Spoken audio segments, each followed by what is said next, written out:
Well, welcome everyone to week 4 of our Olivet Discourse discussion. My name is Shane Pruitt. I'm the lead pastor of Parma Heights Baptist Church here in Parma Heights, Ohio. And if this is your first time joining us for this discussion, welcome. We're so glad that you're joining with us. You know, one of the things I've always been fascinated by is the fact that nearly 1/3 of all of Scripture deals with the prophetic future. That means if we do not take the time to study the prophetic passages of Scripture, we are choosing to ignore a large portion of the Bible. And I just am of the conviction that's not a wise thought. I think we need to be good stewards over all of the Scriptures, including these passages that at times feel a little bit thorny, feel a little bit difficult to understand. And so what we're doing is we're taking a look at Jesus' most expansive teaching on the subject revolving around his second coming as found in Matthew chapter 24. Now, last week we began to dive into the signs that Jesus said would point towards his second coming. There are 6 of them listed out in Matthew chapter 24. He described them as birth pains. These particular signs would increase in the days leading up to his second coming.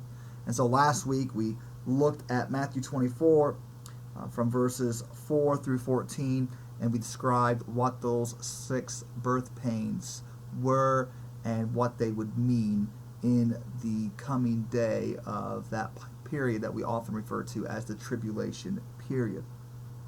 Well, today we're going to look at verse 15 to get us started into our discussion, because we began last week with the question of this coronavirus, and really it's why we're doing this series. A lot of people are wondering, boy, what we're going through in this world feels somewhat apocalyptic. And there have been people who have been asking the question, does this coronavirus have anything to do with the end of times? Is it perhaps a sign that the Bible would say would point towards the second coming of Jesus? Well, to that question, in last week's session, I gave my thought on it, my understanding of the birth pains that Jesus describes in Matthew chapter 24 and what we read in Revelation and Daniel and other passages. For me, I would not relate the coronavirus to those particular events. Maybe it's a picture of what will happen when the world enters into that great phase of judgment. But I don't feel comfortable at looking at the coronavirus and saying for certain that absolutely this is a definite sign of the Lord's soon return. And one of the reasons why I think I can say that confidently is because in Matthew 24 verse 15, we're actually given a very definitive statement by Jesus in regards to what will be the trigger for the actual birth pains that he had described earlier in the passage. And so we're going to start this teaching in Matthew 24 verse 15, and we're going to see that Jesus is going to say there's going to be an event in the future that when it happens will actually be the trigger for these signs to begin to happen with increasing occurrence, increasing power, and increasing rapidity. There will be an event that will trigger those other signs taking place. And so Matthew 24 verse 15 is where we're at, and I want to read this verse to you and then we'll begin to make some comments about it. Matthew 24 verse 15, Jesus said this, "So when you see the abomination of desolation spoken of by the prophet Daniel standing in the holy place, let the reader understand. Then," verse 16, "let those who are in Judea flee on the mountaintops." And the passage is going to go on, and we'll look at those verses in the coming weeks. But in other words, in this passage, Jesus said that the trigger to the birth pains that were just described, the trigger to the signs of the time increasing. The warning sign to the people in Judea to run for the mountains and hide will be an event that was written about many years before Jesus preached this sermon on the Mount of Olives, written by the prophet Daniel, referred to as the abomination of desolation. Jesus said that when the abomination of desolation takes place, that will be the trigger for these signs to begin to increase. And so what we need to do during this session is we need to talk about the abomination of desolation. What exactly was Jesus referring to in his statement about Daniel's writing, Daniel the prophet's writing about the abomination of desolation? Well, before we get there, let me give you this forewarning. Some of what we're going to talk about tonight might sound a little confusing. In fact, if you're getting lost in certain places, just hold on. Hopefully, by the end of this teaching, you'll have a better understanding of some terms that maybe you've heard thrown around in church circles over time. We began in week 1 by talking about the importance that the nation of Israel has in regards to the prophetic future. And you don't need me to tell you that in our lifetimes, in recent days, in the recent decades, that the modern nation of Israel has increasingly become a major focal point in modern affairs. Week 1 will help give a little bit more context to that if you want to go back and listen or watch that video to see why Israel is such an important part of God's prophetic future. But you think about today, events surrounding Israel affects virtually every major world and regional power that's out there, from Iran, Iraq, Egypt, all the Middle Eastern countries, to Europe, Russia, China, and of course America. Israel is an important piece of the discussion for all of those nations. Naval fleets from the United States and Russia continue even today to grow in strength and readiness in the Mediterranean Sea, in the Arabian Sea, in the Persian Gulf, and other great bodies of water in that part of the world. There is a sense that that's a powder keg. It has been for many years, and the great nations of the world know that at any moment things could flare up in this small little country, no larger than the state of New Jersey here in America. Now, it's interesting that the prophet Daniel, he's going to be an important person to lead into our discussion this evening. The prophet Daniel was given a glimpse into the future by God several times during his lifetime. And in Daniel chapter 7, he received a particularly important vision about 4 historic world-conquering empires that would ultimately lead to the arrival of Messiah. And we're just going to summarize those 4 conquering empires. You can read Daniel chapter 7 and really the last portions of Daniel to give you a better sense of how these countries would and will relate to world affairs. But in Daniel chapter 7, the 4 countries that were mentioned were likened to various animals. First, there was a lion, and that lion represented Babylon, whom Daniel was serving in. He was serving in Babylon during the time of this prophetic writing. And so the lion would represent the nation of Babylon. Second, there would be a bear, and the bear represented the Medo-Persians, who would come behind the Babylonians and be the world power for a time period.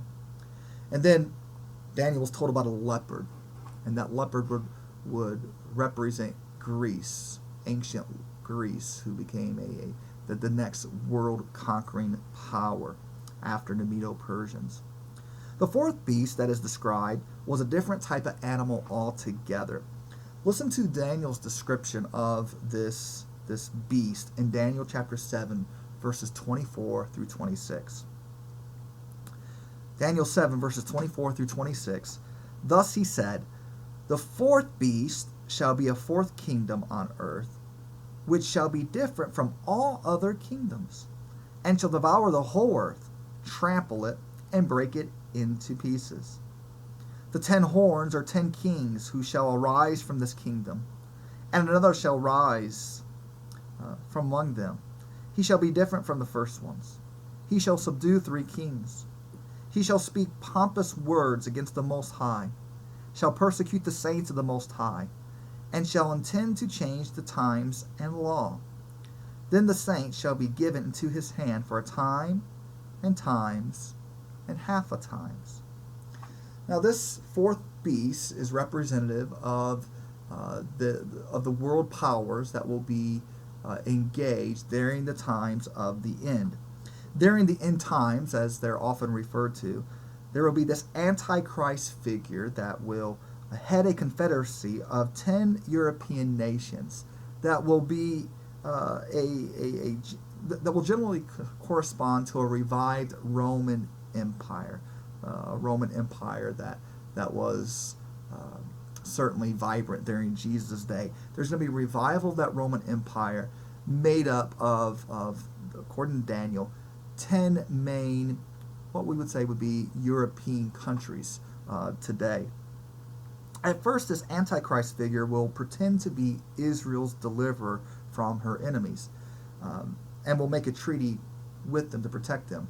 Now remember, that's important. There was no nation of Israel up until 1948. For almost 2,000 years, there was just Jewish people scattered all around the world. There was no actual nation of Israel. But in our day and age, the nation of Israel has gone back home and continues to grow in prominence. And the Bible foretells a day when Israel is going to be under attack by many different people. This Antichrist figure will come, and it'll appear to be their friend. It appears he comes out of this revived Roman Empire, this European confederation of nations, and this Antichrist figure will appear to be Israel's friend during those days.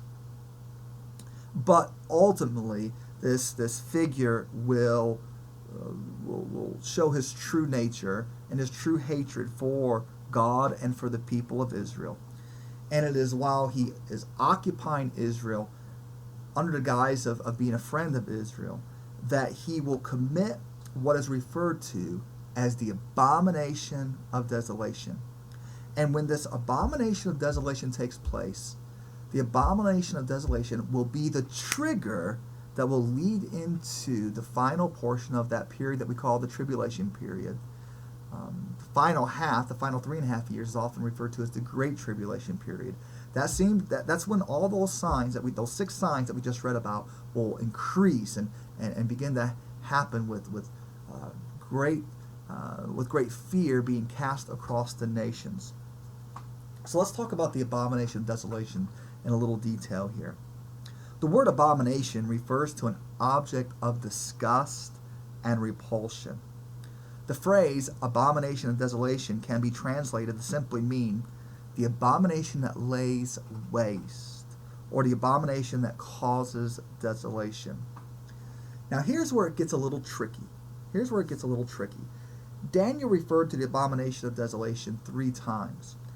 And virtually every biblical scholar, no matter their persuasion, no matter whether they're more of come from more of a conservative viewpoint or a liberal viewpoint, no matter what the scholars' persuasions might be, most agree that there has already been one such abomination of desolation that has historically taken place.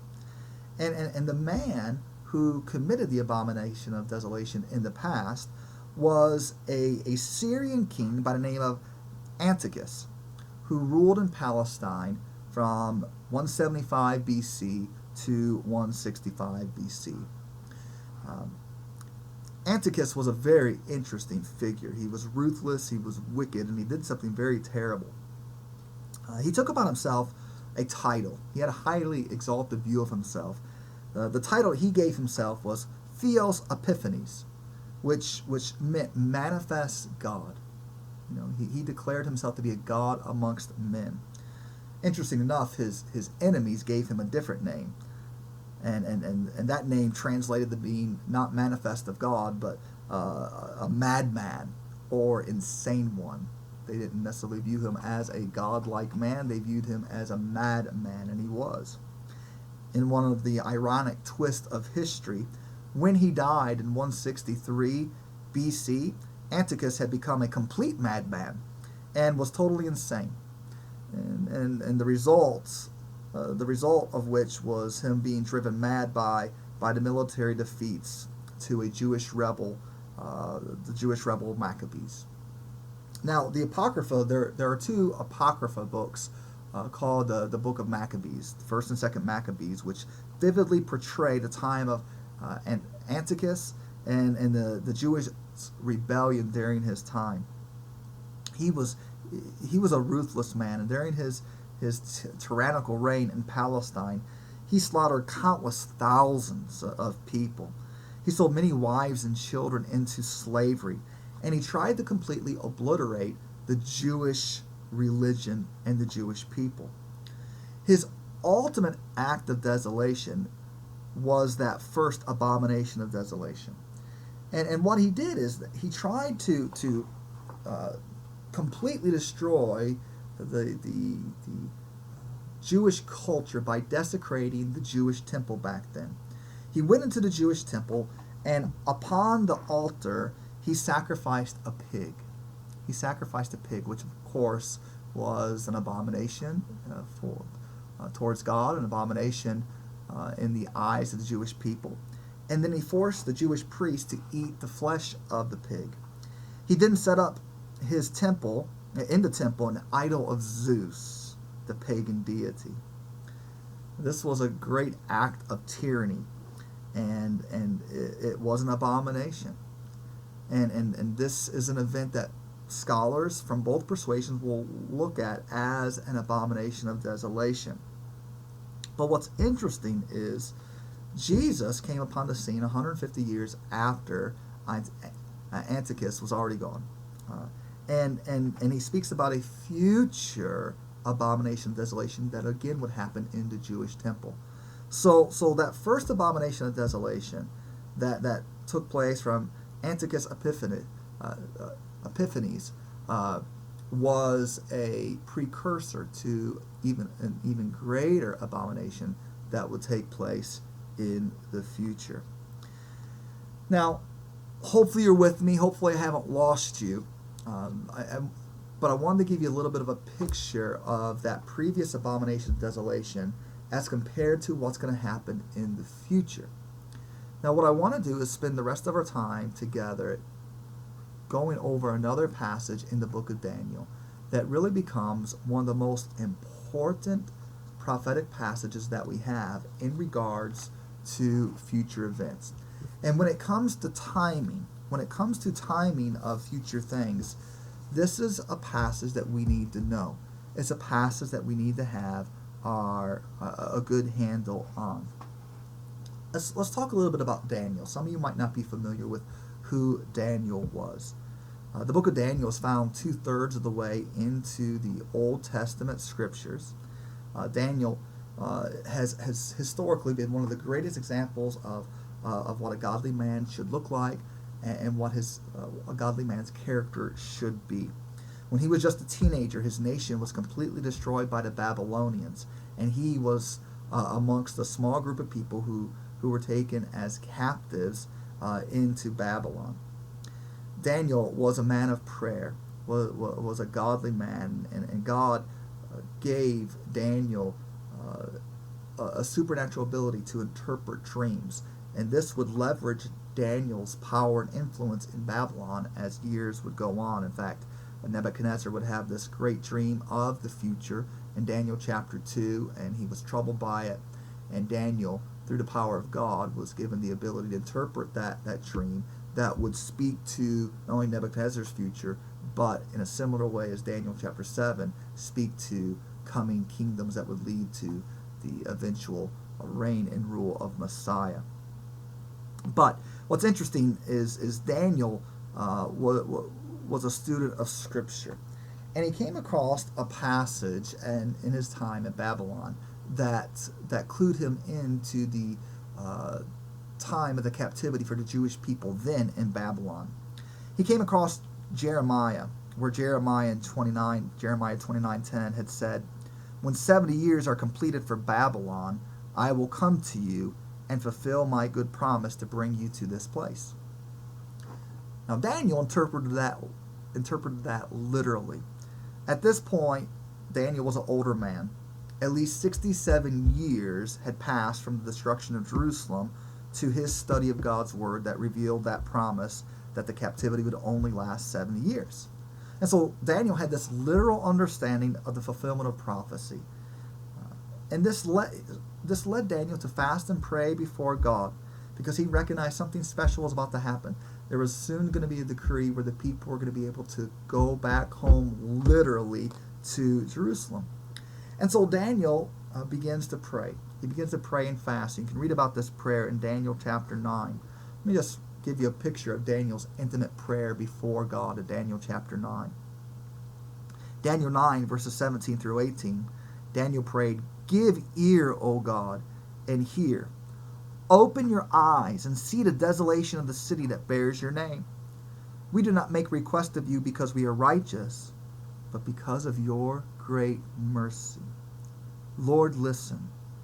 Lord, forgive. Lord, hear. Lord, act. For your sake, my God, do not delay, because we are your city and your people who bear your name." Daniel was towards the end of the 70-year period. And so he's praying that his people's hearts would be right with God. He's praying for God's forgiveness upon the people. And as David was praying and confessing the sins of his people before God, God heard his prayer and did something very, very special for Daniel. He sent a messenger to him. And that messenger was the angel Gabriel. And Gabriel came to Daniel to assure Daniel that God had heard his prayer. And then Daniel's told by Gabriel to pay careful attention to the revelation that he was about to receive. God had sent Gabriel to Daniel to explain to him what was going to happen for the Jewish people, and what was going to happen in Jerusalem, and what was going to happen for the future temple. Now this is important. It's important to hear those phrases, because in understanding the interpretation of the prophecies that were to come, Daniel was given prophecies in regards to Jerusalem, to the Jewish temple, and to the Jewish people. His prophecies, for the most part, had to do with things that were to come for the Jewish people, not for Gentiles like many of us. Now, there would be some implications for Gentiles, but the main portion of the prophecies that were to come, that Gabriel was to reveal to Daniel, had to do with Jerusalem, the Jewish temple, and the future of the Jewish people and their Messiah. Well, probably the most important prophecy that Daniel received was found in Daniel chapter 9, verses 24 through 27. In regards to timing, at least, in regards to the timing for the future, this particular prophecy has stood the test of time, and it gives us great insight into future things. So let me read the prophecy to you. Let me warn you up front. It's going to sound like a riddle. Many of you are going to say, huh? What does that mean? What are we supposed to gather out of that? But let me read the passage to you, and then we want to break it apart a little bit. Daniel chapter 9, verses 24 through 27. Daniel was told, 77s are decreed for your people and your holy city to finish transgression, to put an end to sin, to atone for wickedness, to bring in everlasting righteousness, to seal up vision and prophecy, and to anoint the most holy place. No one understands this. From the time the word goes out to restore and rebuild Jerusalem until the anointed one, the ruler, comes, there will be 7 sevens. and 62 sevens. It will be rebuilt with streets and a trench, but in times of trouble. After the 62 sevens, the anointed one will be put to death and will have nothing. The people, the ruler who will come, will destroy the city and the sanctuary. The end will come like a flood. War will continue until the end, and desolations have been decreed. He will confirm a covenant with many for 1 7. In the middle of the 7, he will put an end to sacrifice and offering. And at the temple, he will set up an abomination that causes desolation until the end that is decreed is poured out on him. Well, that's easy enough to understand, isn't it? You say, no, that sounds like a riddle. How in the world are we ever to interpret that? Well, the good news is Daniel was given some understanding to that. And we're able to break that down a little bit to understand what Gabriel was revealing to Daniel about the prophecy. 77s, Daniel was told. He had been praying for an end to the 70-year captivity of his people. God now reveals to the prophet that all of Israel's history could be summarized in a period of 77s, or 70 weeks of years. Back in Daniel chapter 9, verse 2, we see how those years were actually periods of weeks. Weeks was the key of interpreting that passage. So for all of you math wizards, the grand sum total of those 77s, 490 years. Now, before we break those 490 years up, let's see what Gabriel said would happen during those 490 years. There were 6 particular things that Daniel was told would happen during those 490 years that could summarize all of Israel's future history. The first 3 would deal with issues revolving around sin. Daniel was told, number 1, during those 490 years, that God would finish the transgression. Now, Daniel knew that the people of Israel had transgressed against God's law. He prayed that in verse 11. He knew they had rebelled against the Lord. He talked about that in verses 5 and 9. God was now revealing that all rebellion would be finished during these 490 years. Number 2, Daniel was told there would be an end to sin, make an end to sin. Over and over again, Daniel would proclaim, we have sinned before God. He confessed this to God in verse 20. But through this prophecy, it was revealed that sin would no longer have any power because of what was going to happen during these 70 weeks, during these 490 years. And then number 3, Daniel was told to atone for wickedness. To atone for wickedness. That during these 70 years, God would deal with all the twistedness of humanity and would provide an atonement for sin. So what's interesting is these first 3 points were all accomplished through the work of Christ on the cross. Ultimately, Christ, through his sacrifice on the cross of Calvary, would finish the transgression, make an end to sin, and atone for wickedness. 1 John chapter 2, verse 2, John said, He, Jesus, is the atoning sacrifice for our sins, and not for ours only, but also for the sins of the whole world.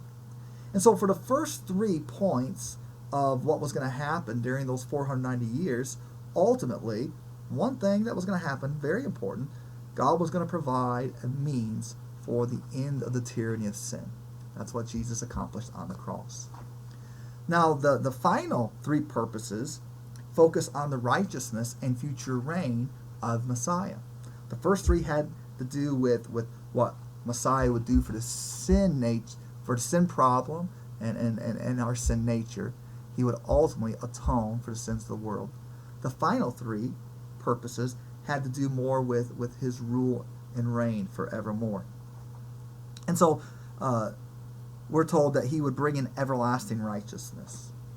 That this 490 years would provide an opportunity for Messiah to bring in everlasting righteousness. Of course, we believe that when Jesus returns, he will establish his righteous kingdom. We're also told that this 490 years would seal up the vision and prophecy. Seal up the vision and prophecy. Now, what does that mean? Well, the idea is that there would be no need for further revelation about Christ's first and second coming. What God was revealing to Daniel was that the full plan, God was revealing the full plan to Daniel for the purpose of Messiah's coming, to put an end to sin and to ultimately establish his rule and reign. Now that's so important. That's so important because throughout time there have been self-proclaimed prophets, there have been self-proclaimed teachers who have proclaimed they have a new message to share with us about the end times. But what God is saying is that the message he was given to Daniel so many years ago was really all that Daniel or anyone would need to know about the future. That you could seal it and be assured it was going to happen just as it had been foretold. So he says, seal up the vision and prophecy. This is as much as you're going to get, and ultimately it's the full plan for God's prophetic future for Israel. The sins of the world, yes, but how Messiah would relate to Israel. Finally, we're told that during this 490 years, that the most holy place would be anointed. And this is describing the sanctifying of the future temple that is described as being active during Messiah's reign, that there will be a future temple that will be active in that coming day. Now that's what's going to happen during those 490 years. We could break that down more, but that's just kind of the cliff notes of what will happen during those 490 years. God is going to put an end to sin, and he's going to institute his kingdom, of which the Messiah's righteous end will never end. Messiah's righteous reign will never end. All right, let's take a deep breath. Are you with me? That's what's going to happen. Sin's going to end, Daniel's told. Christ is going to atone for the sins of the world. And then ultimately the back half of it, his kingdom reign will never end. And that's what this 490-year prophecy was all about. So as we dive into the actual prophecy, what's interesting is that the prophecy of 490 years is divided into three different parts. The first part was a period of 7 weeks or 49 years. Now, there are different ways to understand this. What we're told is what's going to happen during this first 7-week period of 49 years. The command to restore and rebuild Jerusalem would be given. Remember, this was the direct answer to Daniel's prayer. Daniel had been told the Jews were going to go back home. He read that in Jeremiah. He's excited about it. And now he's being told that there was going to be a decree to rebuild the temple. And that when this decree was given, the countdown for the 490 years would begin. That when the decree would be given for the temple to be rebuilt, that would be when the button would be started on the 490 years that would ultimately be the total sum of Israel's prophetic future. Well, the most likely date that we could point to of when that took place actually happened during the time period of Nehemiah when King Artaxerxes gave the command to rebuild Jerusalem. There was an actual command by an actual king given that the temple in Jerusalem could be rebuilt. And that decree was given in 445 BC. Now what's especially interesting about this time period is that it ends right about the time that the last Old Testament book was written, the book of Malachi. After the close of the Old Testament, after Malachi was written, Israel moved into a time period that we often refer to as the 400 silent years, in which there was no new revelation, no new news from God, no new revelation, no new message from God until the Messiah arrived upon the scene. And so that was the first 49 years. The first 49 years would mark out the decree of being given for the temple to be rebuilt. That would start the clock, and the time would start on those 490 years. And so there was this decree of 49 years. The second period was for 62 weeks. So again, for all you math wizards, 62 times 7 would be 434 years. Now, we're not told of anything that would take place during this period, which makes sense because remember, interesting enough, you have that 400 plus silent years from the time the Old Testament closed to the revelation of Messiah when he was born, when he came upon the scene. There was no written word of God, no prophetic message during those years. The silence was not broken until Gabriel appeared once again to Zechariah to announce the birth of John the Baptist. Now, the question is, where do these years end?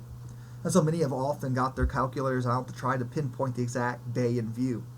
And there are several different versions of these calculations. But what's really interesting is when you count 483 solar years, the first 49 years added to the second 434 years from 445 BC. When you put all those years together from 445 BC and you add 483 years, you end up getting to right around 8030, 8031, which brings us to the exact time period of Jesus' earthly ministry on earth. Now, what's interesting, in verse 26, we were told that at that time, when we'd come to the end of that time, what would happen is the anointed one will be put to death and will have nothing. The vision was saying that after the decree to rebuild Jerusalem, 483 years would pass before Messiah would be killed and not allowed to rule. When Jesus was crucified, the people cried out, "We have no king but Caesar, and we will not have this man reign over us." And it was the very words of prophetic scripture being literally fulfilled. The first 7 years, set of 7 years, 49 years, plus the second period of 62 weeks. So you had 7 weeks and 62 weeks, 483 years. If you mark that from 483 BC, takes you all the way to the time period of when the Messiah was cut off, when Jesus died to fulfill the prophecy that he had put an end to sin. But that's not where the vision stopped. As interesting that is, the vision continued. It tells of the destruction of Jerusalem.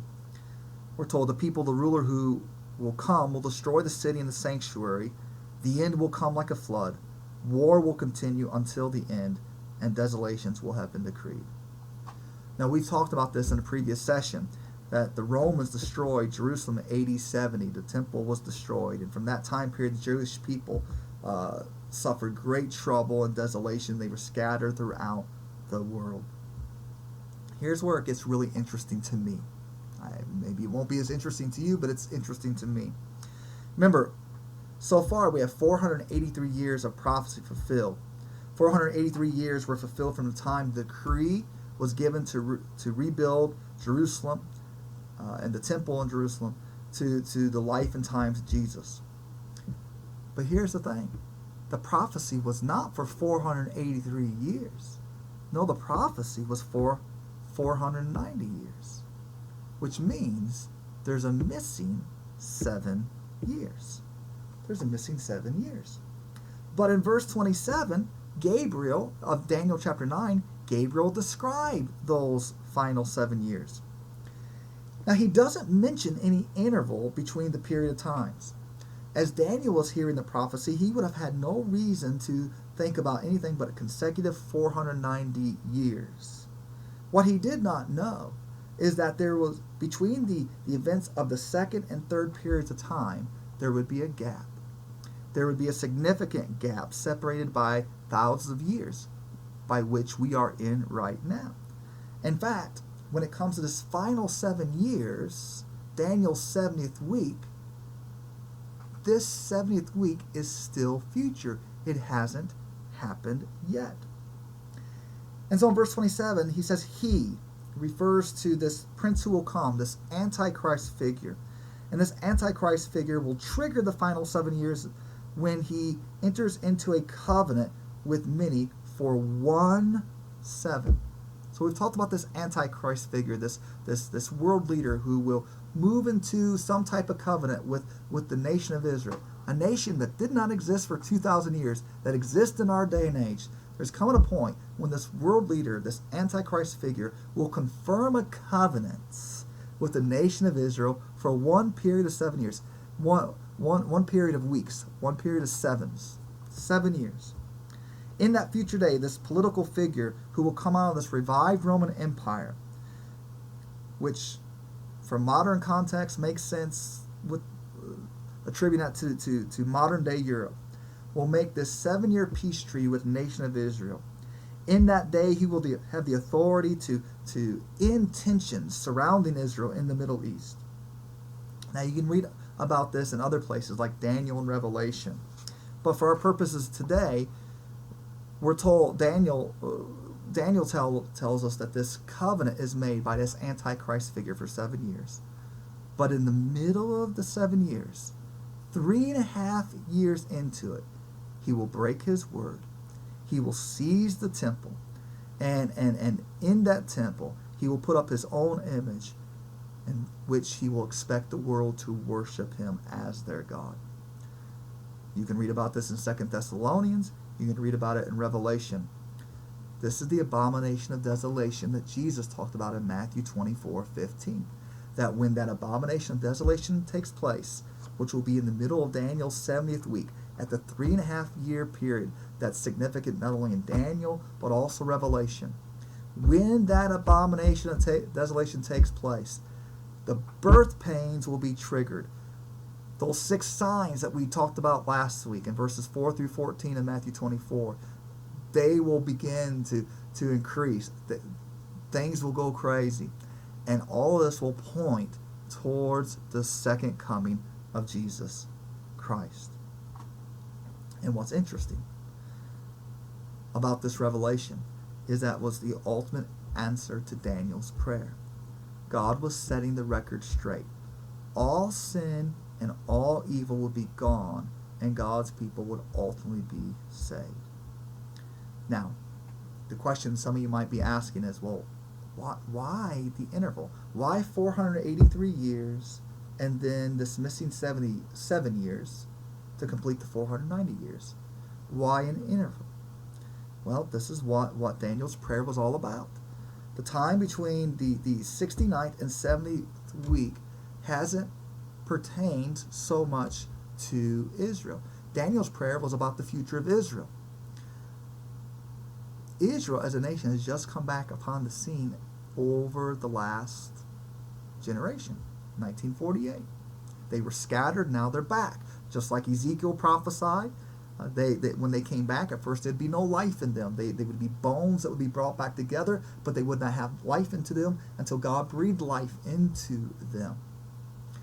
But what we have been in for the last 2,000 plus years, and this clock is still ticking, is a time period that has not focused on the Jewish people primarily, but the majority of converts who have come to know Christ over the last 2,000 years have been Gentile.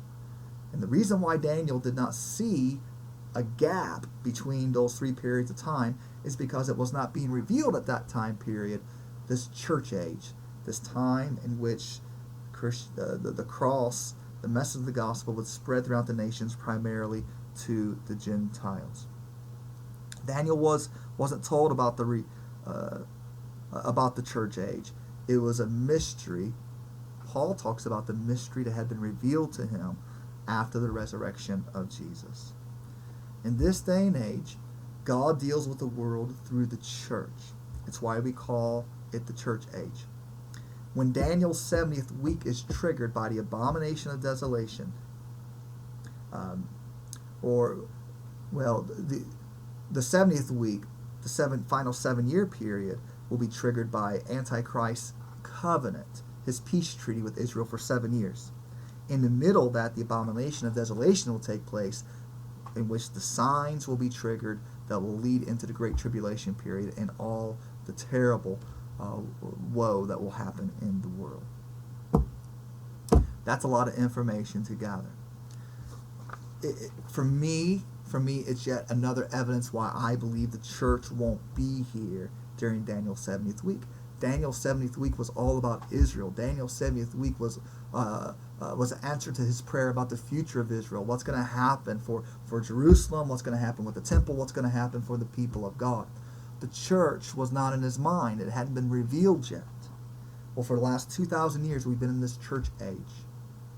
Someone made the comment week one when we were talking about Israel's role in prophecy, made the remark that, we've seen more Jewish people come to know Christ over the last several years than any other time period. And that's absolutely true.